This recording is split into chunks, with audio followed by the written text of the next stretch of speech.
Underworld don Dawood Ibrahim Bharat ही नहीं दुनिया के मोस्ट वांटेड आतंकवादियों में से एक है। उस पर ग्लोबल टेररिस्ट का ठप्पा है।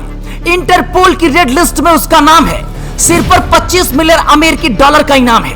दशकों से भारतीय एजेंसियों को दाऊद की तलाश रही है। पाकिस्तान को अपना ठिकाना बनाए। दाऊद को लेकर सोशल मीडिया पर अटकलों का बाजार गर्म है। कह रहे हैं कि दाऊद को अज्ञात लोगों ने जहर दिया है। वो कराची के अस्पताल में भर्ती है।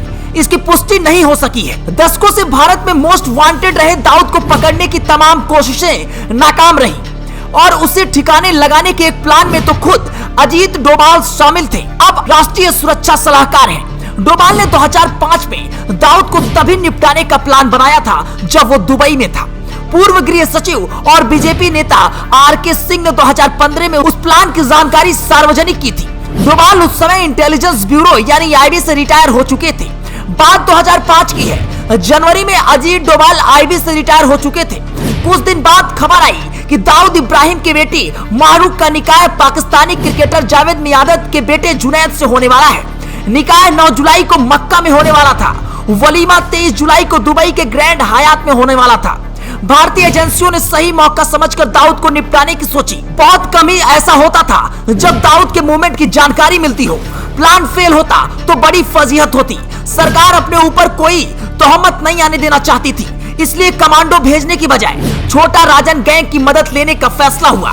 छोटा राजन 1993 बम धमाकों के बाद दाऊद से अलग हो चुका था। पूरे ऑपरेशन की जिम्मेदारी अजीत डोभाल के सिर पर थी। उधर छोटा राजन भी दाऊद से बदला लेने को तड़फ रहा था। दाऊद ने 2000 में छोटा राजन पर बैंकॉक में हमला कराया था। डोभाल के इशारे पर राजन ने अपने 2 भरोसेमंद शूटर विक्की मल्होत्रा और फरीद तनाशा को दाऊद को ठिकाने लगाने का काम सौंपा।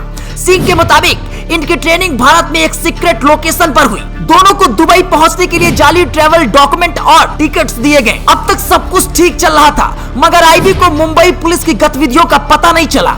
मुंबई पुलिस को भारत में छोटा राजन गैंग के सदस्यों की मौजूदगी की भनक लग गई। एक दोपहर डोभाल मुंबई के एक होटल में बैठकर राजन गैंग के शूटरों को ब्रीफ कर रहे थे, तभी पुलिस ने धावा बोल दिया।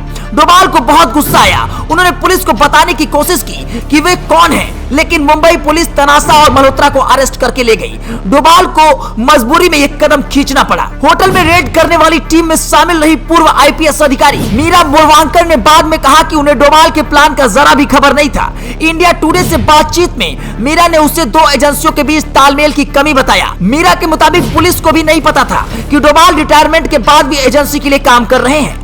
पूर्व आईपीएस अधिकारी ने दावा किया कि उन्होंने मल्होत्रा को छोड़कर जाने से मना किया तो डोभाल ने उन्हें सबक सिखाने की बात कही थी।